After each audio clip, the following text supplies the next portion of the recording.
Hello everyone, Tarsis here, back with another Resonance Solstice video. So for this video, we are gonna discuss Joshua, the angel from Source Citadel. So Joshua has been around for a week now, as I am making this video. Here we are gonna talk about Joshua's skill, Resonance Awakening, gearing recommendation, gameplay mechanics, and I'll showcase some sample teams you can use either for premium or budget option. So as an overview, Joshua is a DPS utility character with a kit that revolves around Shadowcraft and black cards. So expect Joshua to buff Shadowcraft's damage and his own along with utilizing black cards for conversion. And as you may know, there are only a couple of rare usage of black cards. Anyways, this will be explained properly as we go break down Joshua's kit. So for the first skill, we have Ignorance. This is a 2-cost skill that deals 1 hit to the enemy and randomly inflicts Fetter or Imprison. Afterwards, it will generate a black card, Reverengi, in your deck. This card deals 5200% reverb damage upon hit. And for the special effects, so for Fetter, this prevents the target from using their basic attack, and then Imprison prevents them from using their skills instead, but will still allow them to use their basic attacks. And then for the derivative Reverengi, this is a black card, so it doesn't usually have any effects, but it can be converted or used as a fuel or interact with other skills. Next, we have Erudition. This is a 3-cost skill card, generates a dark tide in your hand, and then we'll draw 3 cards while prioritizing the black ones. As for the derivative Dark Tide, based on the total sum of cost of all cards in your hand, increases the final damage dealt by all allies by an equivalent percentage for 15 seconds. And then as an additional effect, when this card is discarded, gain 3 costs.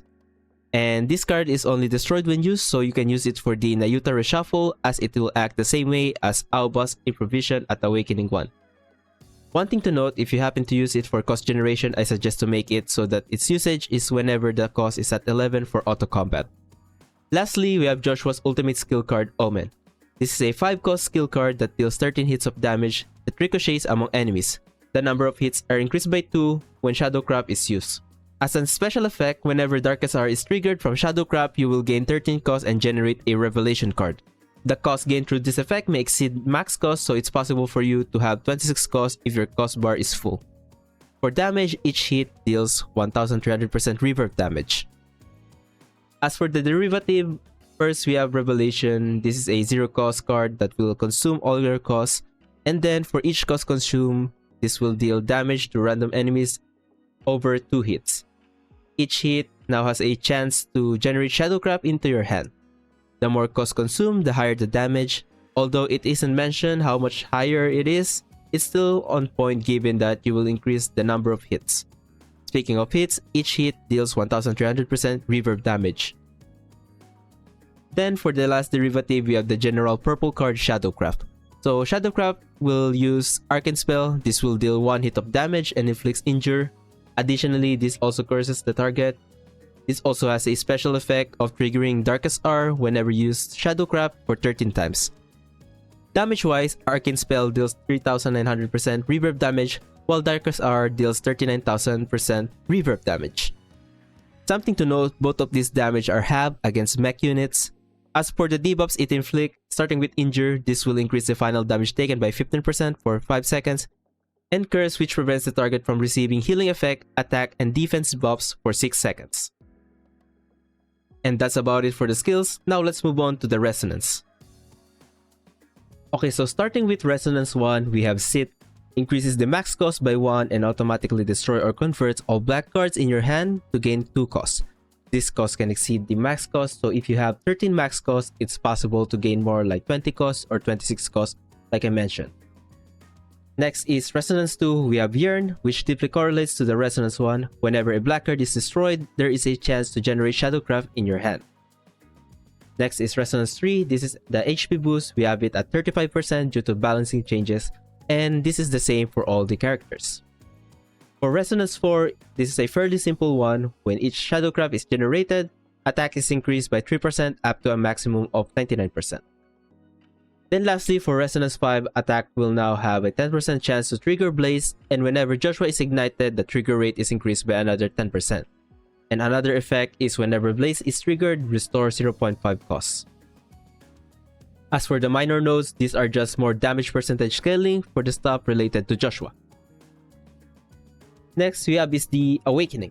For Awakening 1, it's quite similar to Resonance 4 as attack is increased by 3% up to a maximum of 99%, but with generating black cards.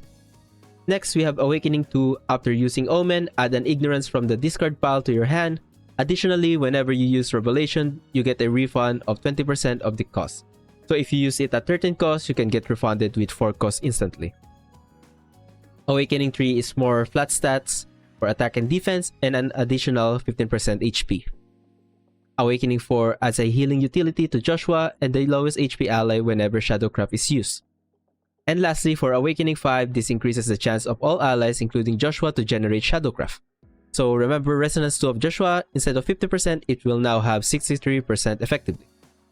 And then for the last effect, Shadowcraft or the Arcane Spell and Darkest Hour has a 13% chance of dealing double damage. Next are the equipment. So what I'm using for Joshua are these 3 UR gears. So for the weapon, I have Hook of Regret.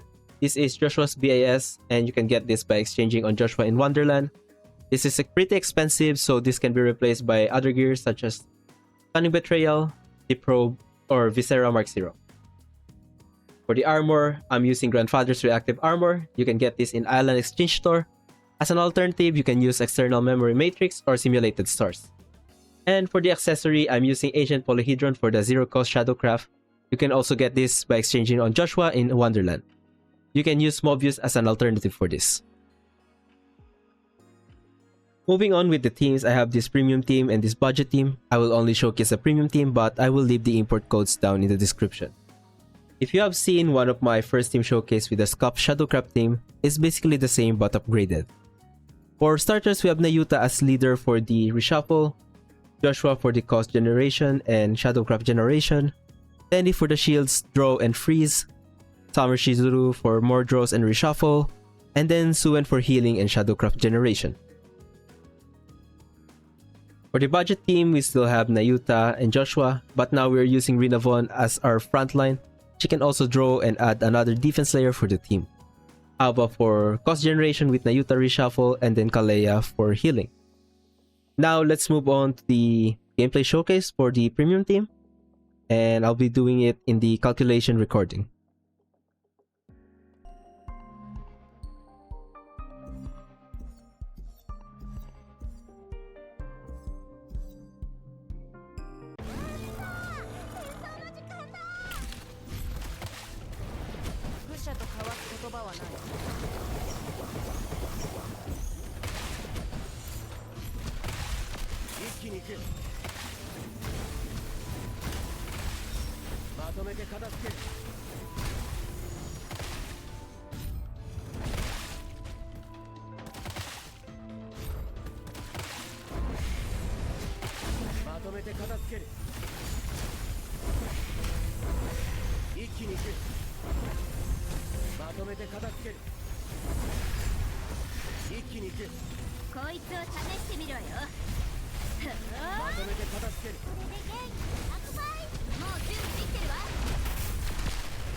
一気に行くよ。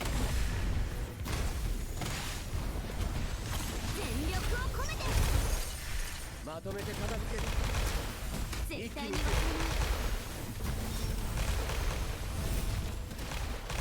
愚者と交わす言葉はない。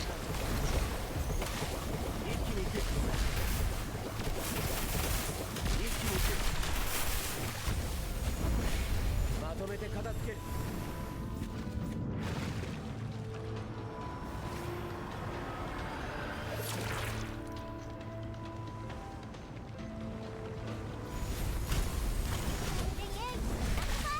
一気に行く。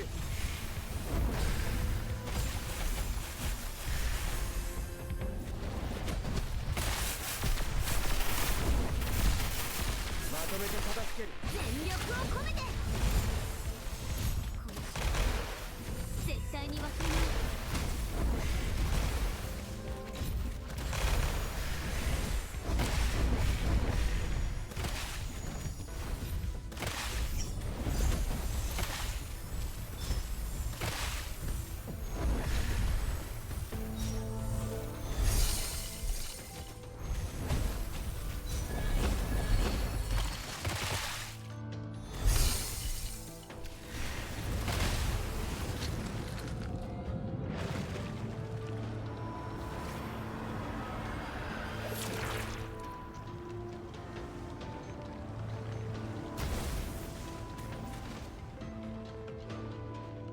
他の者たちの仕事を奪ってしまい残機に耐えない。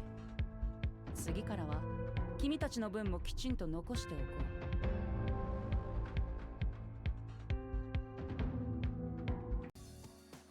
う。For my final thoughts for the current meta state, Joshua is one of the best DPS we can have right now. Later on, Joshua's use case will be fully utility as the future units are simply better DPSs.